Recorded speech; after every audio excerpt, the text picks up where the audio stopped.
আল্লাহ জান্নাতি পোশাক কে সর্বপ্রথম পাবে, কে পরবে? নবী বলেন, আয়েশা রে, জান্নাতি পোশাক সর্বপ্রথম আমি রাসূলুল্লাহ পাবো, কিন্তু আমি নবী সর্বপ্রথম পরব না। সর্বপ্রথম ইব্রাহিম খলিলুল্লাহকে জান্নাতি পোশাক পরানো হবে। কেন জানুনি?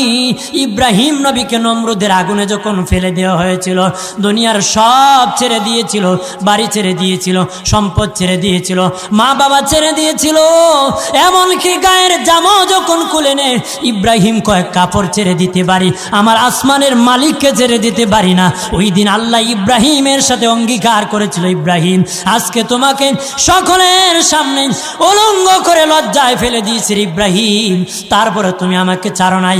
আমি কিয়ামতের দিন সকলের সামনে মুসলমান, বেঈমান, কাফের, নাস্তিক যারা তোমাকে উলঙ্গ করেছিল তাদের সামনে আমি আল্লাহ আনুষ্ঠানিকভাবে তোমাকে কাপড় পরায়া দিব।